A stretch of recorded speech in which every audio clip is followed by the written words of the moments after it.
Labor Day weekends in Detroit, usually one of the 3 busiest weeks of the year. But with COVID-19 on the rise, our streets are still empty. The first day of school for 1.5 million children will look different in every district in Michigan, where there are hundreds of reopening plans that will soon be underway. It was in this public park in Royal Oak that 2 young children were abducted, and police are looking for your help to bring them home safely. These houses behind me are brand new, but one of the owners is suing the company that built them, saying that what was supposed to be his dream house is now a nightmare. Coronavirus has taken a huge toll on Michigan businesses, especially when it comes to companies like GM. Thinking about moving to downtown Detroit? There are plenty of options if you can afford them. For example, there's a studio condo in that building behind me, starts at $490,000. C'est quoi le coronavirus ou COVID-19? Les coronavirus sont une famille de virus en forme de couronne. Ces microbes entrent dans les êtres vivants et les rendent malades. نعم نيكول، يعني منذ ساعات الصباح الأولى المتقاعدون العسكريون سكروا البور وسكروا مصرف لبنان المداخل كلها بالإذن من السياسة أحيانا، فلفرح اللبنانيين نصيب أيضا وسط كل المآسي التي تغرق السياسة فيها الشعب اللبناني. اليوم هو أول يوم رح يكون في عاصي حلاني ونجوى كرم اللي رح يحيوا الحفلة. معي لجانبي مدام مارلين بطرس اللي هي رئيسة لجنة مهرجانات ليالي أرسطا نورين. The rink in Royal Oak is closed, and many hockey teams and ice skaters are really upset about it. And I'm talking here about the athletes and their parents. Rinks and gym can practice social distancing easier than bars. So why do they remain closed?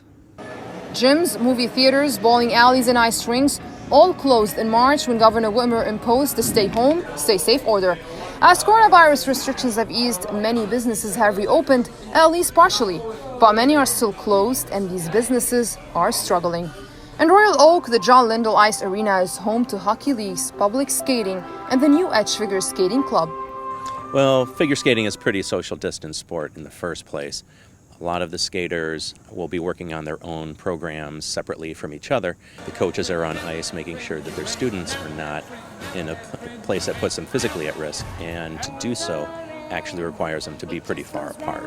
While ice skating is a naturally distant sport, owners of local gyms, bowling alleys, and movie theaters all claim they can operate within state of Michigan protocols.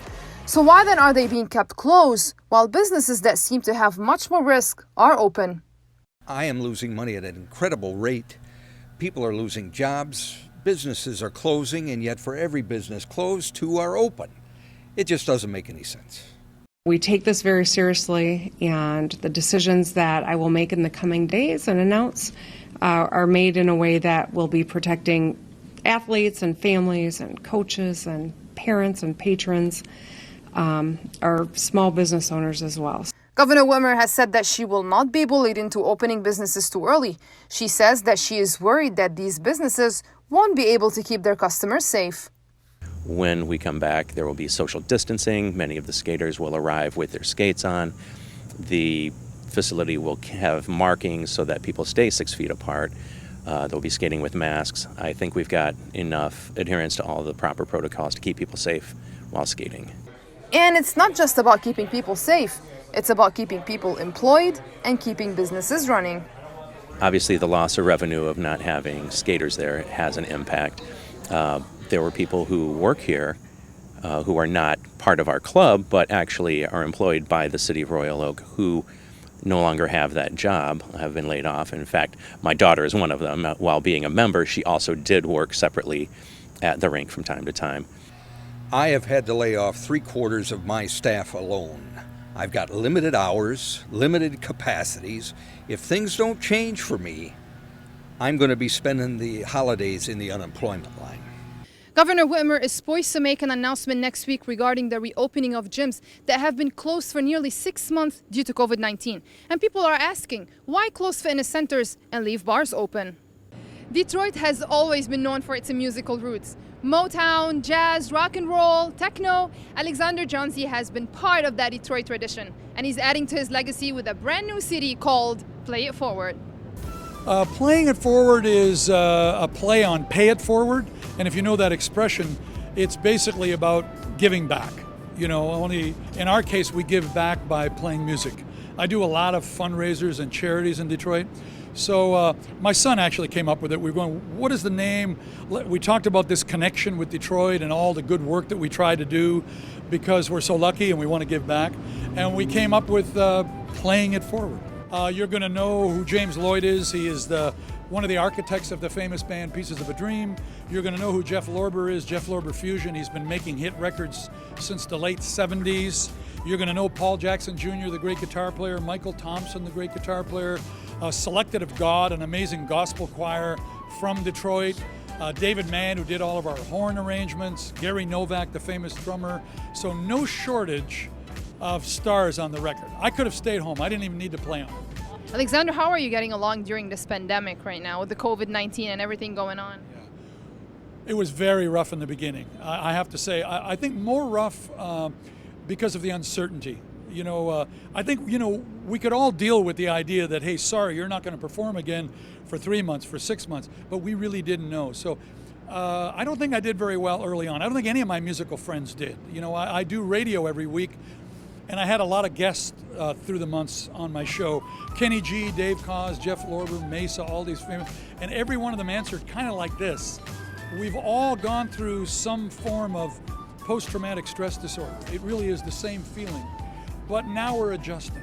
And I went from the middle of March until August 1st without performing, without doing a concert. It's the first time I've gone that long since I was 13 years old. So it was hard, but we're adjusting.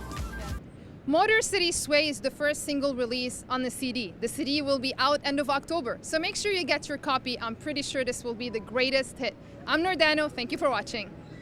Good morning everyone and happy Friday. I am Nordano and here's what's going on. Those freezing temperatures in Texas are going to drive up our gas prices right here in Michigan. President Joe Biden will be in our state on Friday to tour the Pfizer plant. His trip coincides with a larger plan to increase funding in the COVID-19 vaccination efforts. Governor Whitmer may be in for a surprise today. Yes, you heard me right. Macomb County restaurants plan to file a 17-page lawsuit with the state over COVID-19 restrictions. The winter storm that socked Texas with bitterly cold temperatures could soon hit Metro Detroiters' pocketbooks. And that cold weather outside today is driving up our energy bills. The storm forced refineries and pipelines down the Gulf Coast to curtail operations. As people continue to consume more gas than what's produced, this will impact inventories, according to Gas Buddy. And by the way, Gas Buddy is a travel and navigation app that aims to save drivers money on gas. Wow, we should check this out. Gas Buddy said in a news release, drivers should prepare themselves for increased gas prices by about 10 to 20 cents over the next 2 weeks. President Joe Biden is hitting the road again, visiting Pfizer's COVID-19 vaccine manufacturing facility near Kalamazoo on Friday. Biden will continue to make the case for his nearly $2 trillion COVID-19 relief package as Democrats prepare to push it through Congress. Governor Gretchen Whitmer will join Biden on the tour. The Pfizer plant in Portage is also playing a pivotal role in the fight to control the virus. It was the place where the first COVID-19 vaccines in the U.S. were shipped from back in December. Earlier this week, in a town hall on CNN, Biden said there would be enough doses to vaccinate all Americans by midsummer. The Macomb County Restaurant, Bar, and Banquet Association is angry with Governor Whitmer and the Health Department. Today, they filed a 17-page court document detailing the challenges the service industry has faced during the coronavirus crisis.